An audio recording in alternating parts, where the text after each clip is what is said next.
We're live. My name is Zane Stevens. I am the founder of Protea Financial, and this is episode 5 of season 3 of Protea Live. I feel like we've covered some good content so far. We're still sticking to the plan that I discussed about. We had a little prequel. We jumped into why Protea. We spoke about the why in accounting, what we do specifically. I spoke about the importance of bookkeeping. Last week we touched on consistency. And truly, I think consistency is just one of these great processes in your life, right? Creating good habits, finding processes to be consistent, to create a habit so things become automatic is so important. And one of the good things that, it sort of rolls into this consistency is having a consistent process around communication. And communication is something that I talk about all the time. If you do follow me on LinkedIn, you'll know once a week I put out a post telling people, especially accountants, though it's good for any business person, I mean, anybody in life really, the importance of communication. And I spend a ton of time on that for two reasons.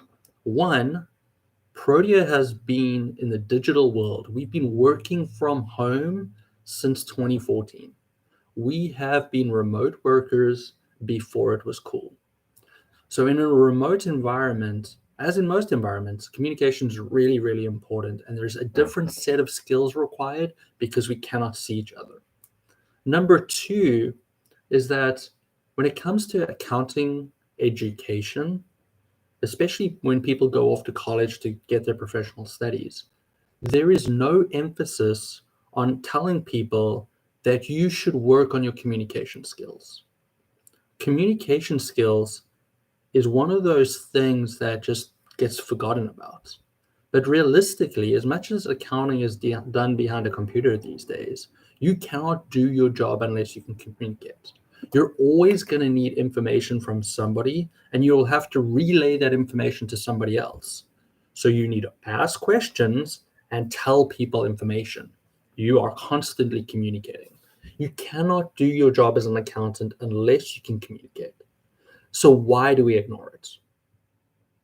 I think it's really important if you are going in the accounting world, you've got to find some ways to constantly improve your communication. And that's going to be body language. That's going to be your speaking and asking questions. It's also going to be your written digital communication, right? All of those are very different skill sets and they need to be worked on a lot of time. If you're like, I mean, any age really, but if you're somebody who's considering getting into the accounting space, you know, think about doing courses where they will teach you how to write and talk better. I was very fortunate from a young age. Um, in seventh grade, I entered my first public speaking competition. You know, did really, really well with the set work. I was probably in first place, and then I lost out when it came to the creative side. Wasn't that creative in seventh grade, but worked on that, got a little bit better. When I was in high school, I took up the opportunity to do Toastmasters. Toastmasters is a great program for everybody, and everybody should consider it. No matter how comfortable you feel talking in front of people, Toastmasters will teach you really good skills for preparing to talk in front of people, as well as making yourself feel comfortable with your own body so that you can stand up and talk in front of people. It doesn't always come naturally, and there are opportunities. So consider doing something like Toastmaster. There's a lot of times where people are like, yeah, yes, that creative writing stuff we do in high school, pointless. No, you're not going to necessarily be making stories, but you do have to write a story for people to understand. There are many people on LinkedIn which make their whole public appearance about helping accountants better tell stories. Especially in the FP&A world where there's a lot of data analysis, projections going on. How do you convey that story to people so people will take it seriously, listen to what you're saying, and help you implement the plan? Creative writing is important. But the general skill of communication really is fairly simple. And I like to break it down into some of the most simplistic tasks. And really, I think about 5 areas that are crucial if you want to improve your communication skills. Um, there are plenty of courses you can take. There's plenty of things on LinkedIn Learning. I constantly listen to them. I'm constantly thinking about my communication. I'm constantly thinking about how can I improve. I'm taking advice from other people. I'm reading books. Protea just did their book club, and we did this great book about digital communication, and just a lot of lessons to be learned over there. But here's my five hints to improve your communication, places that you can sort of think about and get it. And when you get to the end, you'll sort of see where all my words are rolling into as well. So number one is listen. One of the most undervalued portions of communication is the ability to listen. People are saying words to you, and you need to actually pay attention, listen to them, comprehend what they say, and truly respond to their question or statements. I know as an accountant, we feel like we know the answer before the question has even been asked, and we just jump to conclusion what they're going to get asked. This is a dangerous place, because if you're not answering questions, people won't take you seriously, and they most likely won't trust you because they don't think that you care about their thoughts and opinions. So if you want to become a better communicator, you have to learn to listen more. The saying goes, right? 2 ears, one mouth. Listen twice as much as you say. Learning to listen and actually pay attention to what's being asked is a critical communication skill that everybody should work on. Number two, I think it's really important. If I sent you a 10-page email breaking down what I want you to do, there might be a lot of good information in there. But realistically, do you really read past line 5? I don't. I know if I get a long email, I am going to get lost. I'm super happy at the moment that Carbon, the practice management software that we use, has introduced an AI tool that says summarize. So it puts me in a better situation to be able to comprehend what people are sending me, especially in these long emails. I personally don't do very well with long emails. There's a place for them, but not every email needs to be dragged out. You have to learn to communicate, and especially write, in methods that are clear and concise. If you need to get a point across, figuring out a way to be very clear what you're asking for, what the problem is, and what your thought processes are is very critical. There's plenty of courses that explain to you how to really write a good email. Like, tell people what you're talking about in the description. Tell them your question. Get into the meat of the situation, and then move on.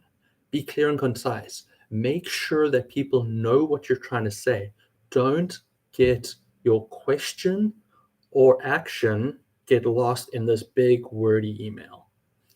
People do not read things anymore. Our concentration spans are so short. I mean, I'm 8 minutes into this video. I know that most people aren't going to even get here.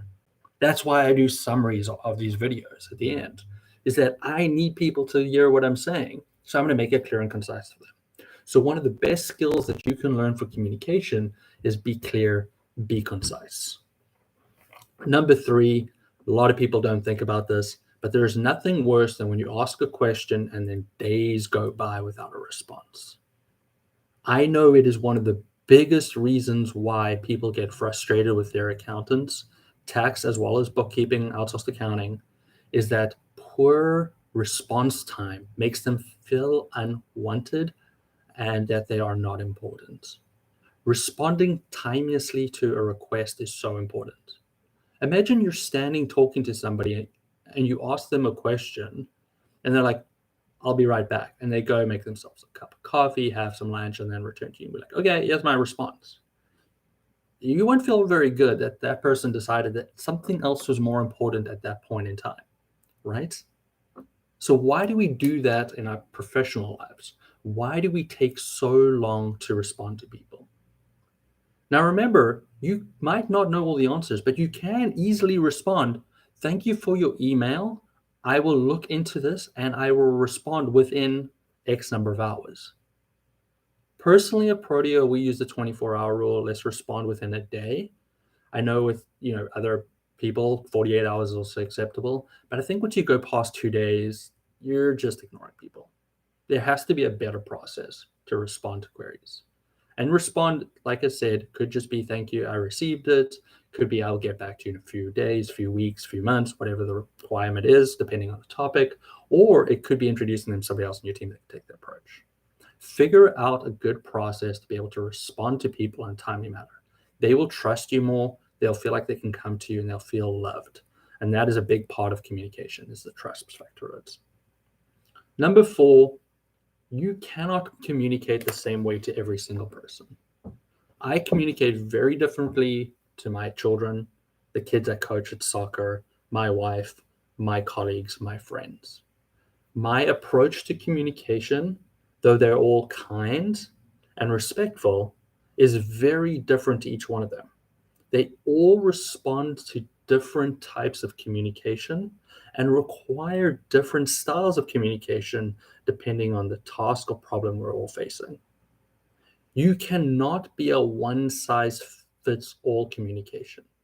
You will have an overreaching communication style, what makes you you, but realistically, you need to understand who that person is. All the people that work for me know I cannot read long emails. So they have adapted to send me more shorter, concise emails. And if I ask for more, they'll be ready to provide it. I know I have clients that prefer to receive emails.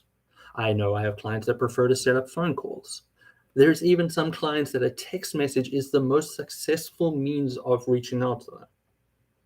I need to adapt to them to make sure that I can remain efficient, productive, and my communication is reaching them. You have to adjust your communication to where they are. You cannot go one size fits all. If you do not adapt, there will be people that you will not reach. Last one. In any situation of communication, it is worth reflecting how that interaction went, considering adjustments you could be made, and then set yourself some goals to improve. I spoke about it early in this video. Continuous learning around communication is vital. Your communication style is going to change from person to person. Your communication style is going to change as you increase your position in a company. Your communication is going to change depending on who you're communicating with. People in their 20s are used to being communicated one way that is very different to people that are in their 60s. There's generational communication requirements that are very different. Person to person is going to be different. You have to learn to adjust. You have to learn new skills. You have to learn to be able to talk. You need to learn how to adjust your body language, and you need to know how to improve your digital communication, be that on social media or email. You have to find ways continuously improve. As an accountant, communication is absolutely critical. It is very much undervalued, but as an accountant, you cannot do your job unless you know how to communicate. You need to ask for information, and then you need to actually be able to explain that information to the user. You need to work on your communication. My 5 tips for improved communication are: number 1, learn to listen better. Listening is the crux of all communication. Pay attention to what people say and truly respond to what they asked. Number 2, learn to be clear and concise. People want to know what you're actually saying or what you're actually asking. Put it out there boldly.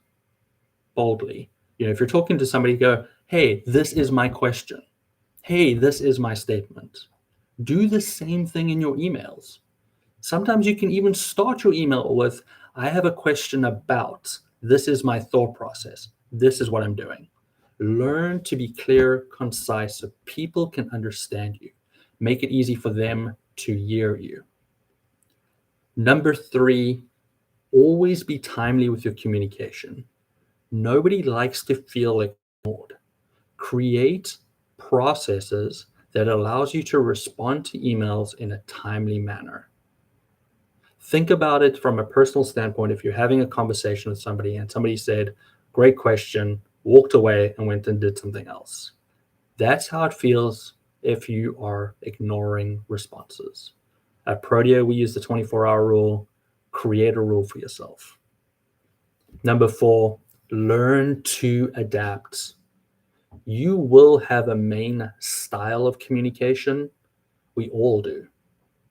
But that style will not work with every person that you're communicating with, and it will not work on all cases.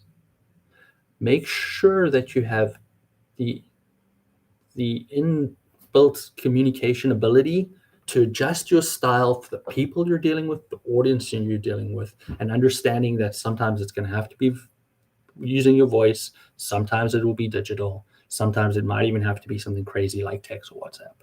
You have to learn to adapt to your audience to make sure that they hear you and your communication is actually being heard by the right people so they have the opportunity to respond so that you can keep moving and be efficient. Last point, the most important one, always reflect on interactions, good or bad, figure out how you can improve, and then find opportunities to learn. There are plenty of courses out there that will help you write better emails, talk clearly to people, and just overall be a better communicator. I personally spend time on communication every single week trying to make myself better. I want you all to be better accountants. I want you all to be successful. So work on communication. It is the crux of all success. If people do not know what you're saying or asking, they cannot respond. Happy Tuesday. Thank you for tuning in. Till next time. Bye.